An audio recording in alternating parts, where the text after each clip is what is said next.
So, what do we all got going on here? We got a lot of trucks. Why don't we go over some of these trucks out here?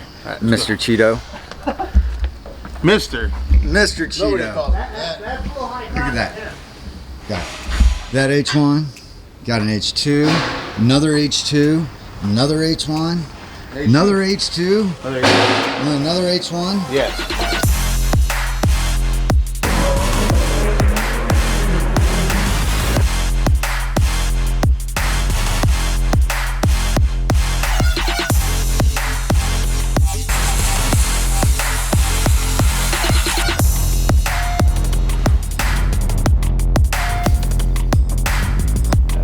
Why don't you show that on the vlog? That? You should show the stuff that you do wrong on the vlog. You make yourself look really good all the time. No, I don't. And then, yes, you do. I'll get yelled at. No, you don't. I do. Fine. You want me to get yelled at on the vlog and in trouble? Okay. Please. It's entertaining. At least it makes me feel better. What a jerk. So what are you working on, Ryan? I am doing a spreadsheet on a bunch of numbers. That sounds really exciting. Yeah, my mind is numb right now. I'm trying to get out. I'm actually trying to drink this to help me. I figured it would help, but. All right, I'm gonna go see what the guys are doing. All right, cool. Let me know. See ya. Don't do that stupid camera thing again, okay? You mean this one? Yeah, that. Dude. Alright, so now what was that, Sanderson? What were you saying? I wasn't saying anything. You were saying something. We had the whole conversation, but I can't really say like, hey, what I was saying earlier that we taped, but then we didn't tape because we had to come in because of the music. Yeah, but now we're just starting over again. Okay. So yeah. By the way, we got this part. I'm on the mill today, filling in some time. But what's special about this part? Because we always mill parts. Yeah, true.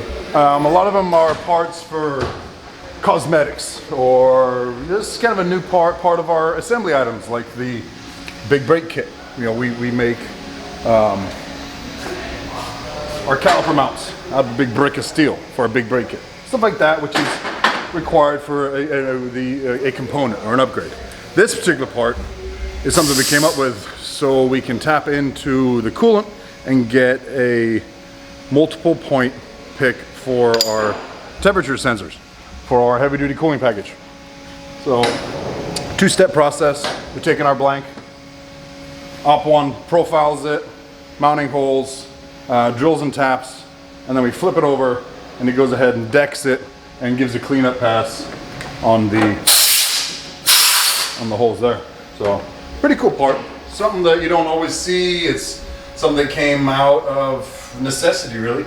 Having this machine really change what we can do and open up possibilities, enhancing parts, and also making a product that was already tried and true. We didn't do this 4 years ago, but we were doing the conversions 12 years ago. But this just makes it a little bit better. So, kind of like it. Yeah, so from my knowledge, we design all this stuff in-house, Okay. right? Yeah, so you thought I was going somewhere else with that. I was blown away by the knowledge part. The knowledge part? God, this is what I deal with all the time. From my knowledge, we design all this stuff in-house, right? Yeah. Which is pretty awesome. And it's going to be more. We're just on the tip of it. Now you see here we go through the different parts that we have. These are all of our bins, of some of our jaws for the parts, behind the scenes things. Again, we talked about the big brake kit already. Here's the rotor hat. Make them specific so we can utilize the Willwood parts. Willwood rotor. Rotor hat, what's a rotor hat? Ties the rotor, enables us to mount the rotor to the flange for the big brake kit. So this piece is needed then with the big brake kit. You can't just mount on any rotor. Yeah, and then most manufacturers don't make for the H1 on the performance side. Yeah. So we went ahead and engineered that and made that work. Nice. That's with our full system. As you know now, we've changed the e-brake. Now it's a much better part. I'm liking it. Again, it's just cool. Keeps us busy. I think really what it is a way for me to get back out in the shop. Ryan likes to come over here and push buttons, so it's cool. I dig it. I know. I still have that footage of you when you're so sadly having to pack your tools and put them in. It only took them 3 years, and then finally the day came, and there was a tear or two running down the cheek. Yeah. Good. But it's all right. I made spare keys for all these guys' boxes, so I come in here and rifle around.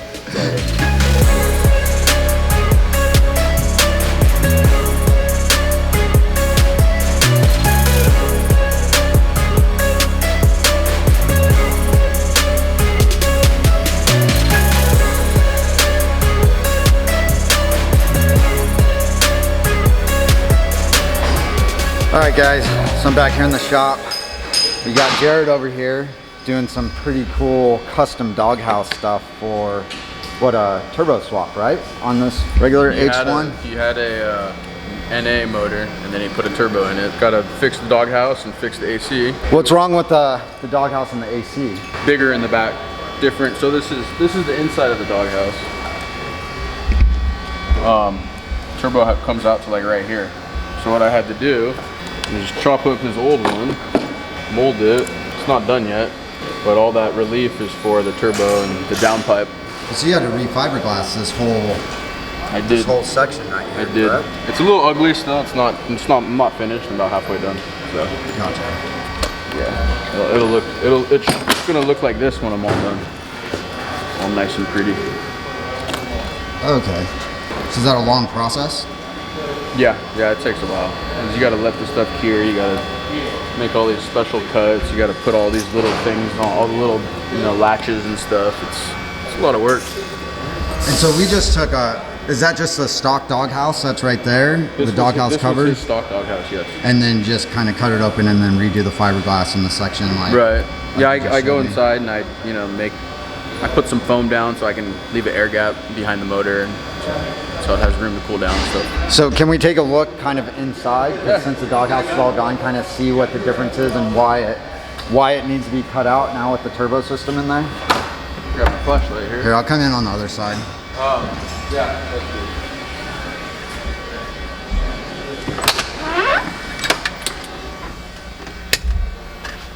good. So what kind of motor is this? This is a 6.5 turbo now.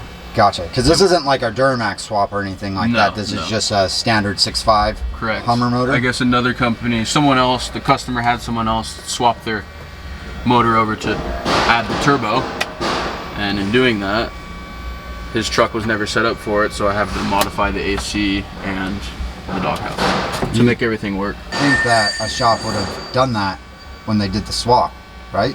Yeah. Yeah. How did the doghouse sit on here prior? Was it just not even on there? They took another doghouse from stock. You want to look at it? Sure. I'm assuming a truck that had a turbo already, but this doghouse won't work with that. I mean, it's nice, it's pretty, but it won't work because I got the AC module here, the control head, and I got venting right here. So I would have had to cut this one up. That looks like it's from like a Humvee. Right? I'm sure it probably is. I mean, I don't know. I'm just guessing, but The color. Well, sometimes when because you the color and stuff. And sometimes when you buy it, like aftermarket or parts. is that like a primer Yeah, on it's it like or a something? primer basically. Gotcha. I think. Don't quote me on that. I could just be making things up. Yeah, we all do that sometimes. Oh, I'm sure. This is a really cool truck though. Yeah, this truck's badass. mean, It's old. It's a 92. Yeah, that, and you don't see many of these single cab truck style H1's at all. Something special about this because where it's extended and everything like that, right? Because it has an extended cab. Usually you see these old ones and it's like right here. You have no like adjustment in your seat to go back and forth. But this one you do. It's like your little extra cab.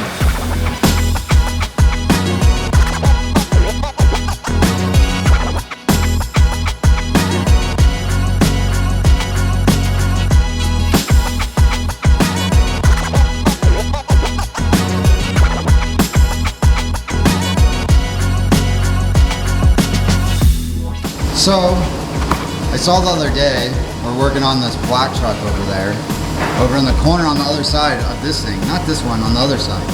Well, this is not black. I know that's not black. Just saying. Yes. On that one back there. Can we talk about that for a second? Sure. You have time? All right. Sure. Lead the way, my friend. Vámonos. Yeah, so it looks like we got a lot of stuff going on over here, huh? Yeah. Yeah. Ooh, So- that looks like a pretty beefy motor we got in there. I mean, it definitely looks like there's a lot more than just a standard DURMAX conversion in there, right? Yeah, this is an engine that got put together by another shop, and they couldn't get it running. It came in here a while ago, and one of the things that once I got it running, one of the fuel lines that goes from the fuel log to the dual CP3, somebody decided to cut and braze the high pressure line. So this thing right here? Well, yeah, but originally it came from over here. It's not here no more.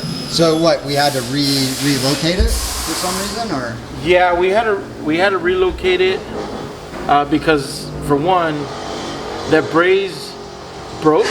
So the high pressure line, it could go up to 29,000 psi on the fuel pressure side. So what happened is once I started up, got it running, it didn't run for like 10 seconds and that line exploded. It just bursted out fuel everywhere. That sounds scary.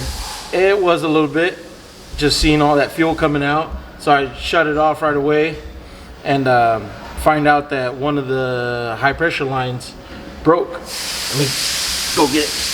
What was the reason of why it broke though? Because it was brazed. Like how you would do your copper piping at your house. How they heat it up and then throw in, what is it, like lead or fucking... Yeah, something just to bond it, but that's not going to handle solder? The high pressure though. No. Yeah, because it's more like a solder. There you go. It's more like a solder. Yeah. It's done with on... Because this fuel, the fuel system, it could boost up to 29,000 psi. So that's a lot of pressure. Yeah, that's a lot of pressure. This is the fuel line that got welded or brazed. Okay. That's where it was welded, put together, and it just popped off. Because that looks scary. It didn't get hot enough for the two materials to fuse together, so therefore it failed. It broke off. Yeah. So there's a lot of issues when we first got this truck and with this motor and the people who tried to build it and could never get it running. And never got it running. I don't know if it was just lack of experience or they just didn't have the know-how on how to put it back together. Pretty much lack of experience. And we're still working around the whole alpha system as opposed to a regular H1 system. The cooling stack is plumb different. So we had to do custom intake lines for their intercoolers and for the coolant system. So everything. So is this not our normal cooling stack right here, or? Well, half of it is an alpha, and the other half is a custom radiator that somebody else bought. Oh. Somebody else bought that. So has that caused some issues or some workarounds for us? Yes, because for one, your normal radiator hose comes out here and it turns 90 here, and obviously with the dual CP3 system, it runs right into it. So you're not allowed to run your normal stock hose. You gotta do a custom hose and run it into your upper thermostat housing where your upper radiator hose comes out. This is the CP3 dual fuel system for the DURMAX, and it obviously has to mount right here. So with the CP3 pulley system, that helps like with the fuel pressure and increase the fuel pressure, correct? Yes, it does, and it also saves the CP3. It doesn't put too much wear and tear into your CP3, the stock location one. So by having two, you build up more pressure, and also you save the life of the other CP3. What's a CP3?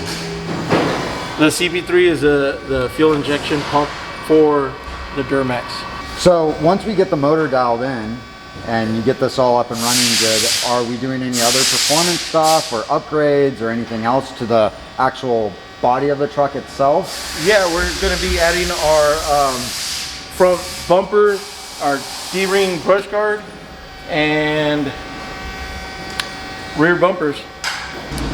He's very boring today, guys. Yes. I'm sorry. Usually Flo has so much excitement I'm tired. and talking and I haven't had my monster. shotgun it for the film. No, it's cold.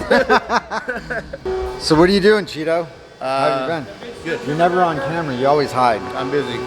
You're never busy. All I ever see you do is sit around. Well, you only come to work 2 days a week.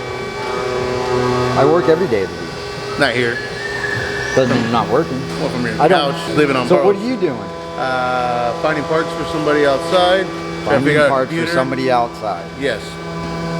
What else are you doing? I forgot now.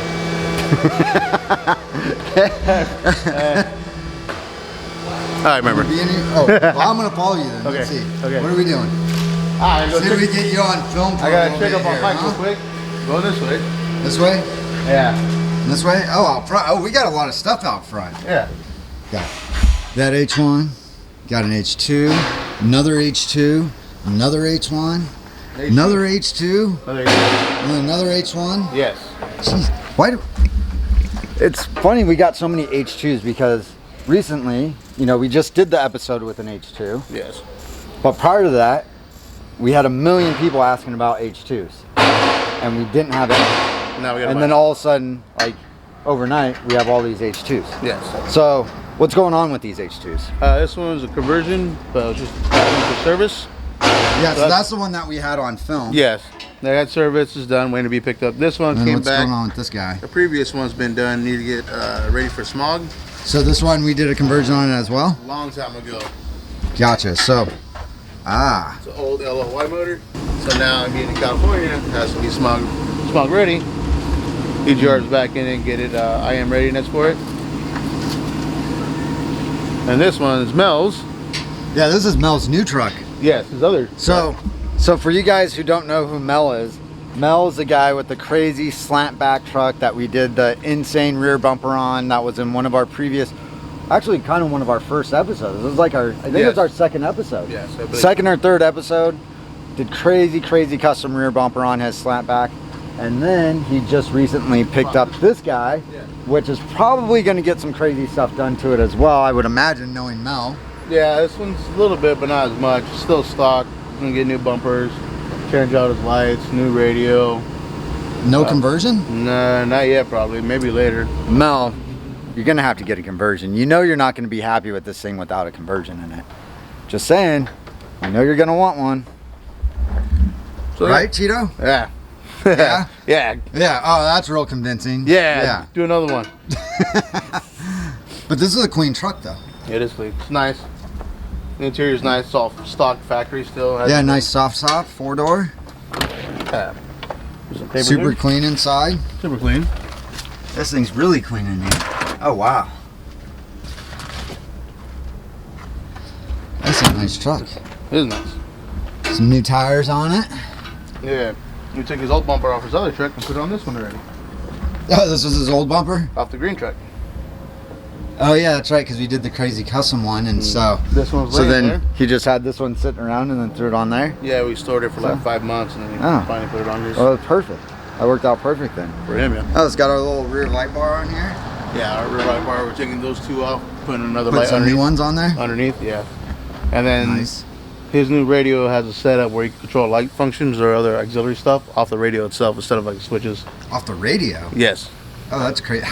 Wait, off the radio? How does that work? What is it, like a touchscreen radio or something? Or? A touchscreen radio, and then there's another box you buy to plug into the radio, and from there you can control the settings out for auxiliary stuff up to 8. Oh, that's cool. Yeah. I've never heard of that before. Not me neither. I saw that. That's new. Yeah, that's cool. So what do we got going on with that other H2 that's over yonder, over there somewhere? This one the guy bought, drove it, had the motor replaced. Motor replaced. What was wrong with the motor? Had the motor transmission replaced, and then he's having 4x4 issues right now, so we're diagnosing right now. Oh, so he had the transmission done somewhere else then? Yeah, then then he bought a Jasper one, and then blew up. They warranted it, fixed it. He wants us to go underneath, make sure everything's good, and he wants to take it off-roading, but his 4x4 is not working, so we're looking into that right now. Gotcha. So I got Mike. Why do you think it's not working? It might be the encoder motor that Mike took out right now, so I'm gonna test it. Gotcha. Yeah. So you're actually going to do some work for once? Well, I make them do it while I tell them to do it. Shut up, Mike. Look. See, why is all your guys out here laughing? All your guys are out here laughing. They've laughed pretty hard at that comment that I just made. Oh, they know it's true. Mike, where So you know at? this is going all on the vlog. That's fine. Yeah. So you're admitting to your guilt. Well, yeah. Yeah. Well, at least you admit to it, so that's good. Plug that in. Don't put that in. See? Just tell them what to do. Keep going. Yeah, there you go. On the next one. Oh, so what's up with this thing? This one? Yeah. He was here. I think I know this truck. Yeah, you recorded him the other day. Yeah. He added more stuff. Oh yeah, this is the one with the yeah, where our customer came in the other day. Yeah, D-Bogle. Yeah. I mean, everything's all up and open, so I couldn't really see the truck right at first. And then came in, talked about it. Yeah, so there, we still got a bunch of work going on this He thing. added more yeah. stuff to it. Yeah, this truck actually was just recently on like 2 episodes, maybe 2-3 episodes ago. Yeah, so a lot of stuff going on with it. If you guys haven't seen it, go check back. Customer came out, saw the truck. We kind of went over some things with the build. Still a lot of stuff going on with it. Paint, interior, Tires. yeah, tires, stereo, yeah, accessory stuff.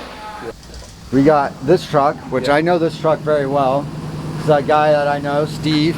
Steve, love your truck. There you go, smash one.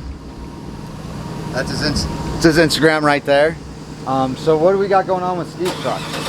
We're putting his interior that he brought to us. So is that what all this stuff is then? Yes.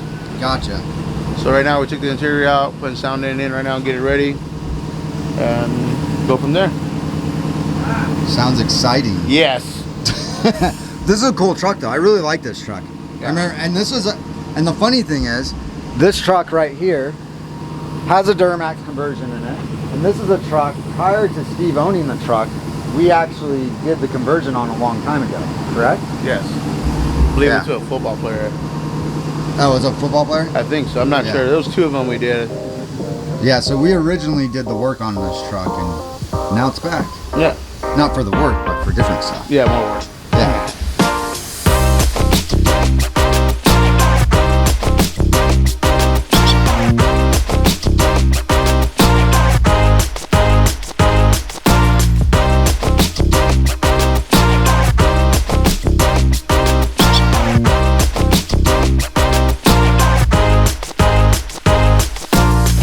Look at this guy. What do you got over here? Look at this guy. So, what do you say, Flo? I guess that's the end of the day. In the Monday. episode? Let's go home. Go home. What do you gotta tell? What do you gotta tell the crew to do? Don't forget to hit that subscribe button. Where's it at? Down there, up there, over there. And what do they need to tune back in for? For the next episode. There you go. Now let's see a burnout. No, no burnout.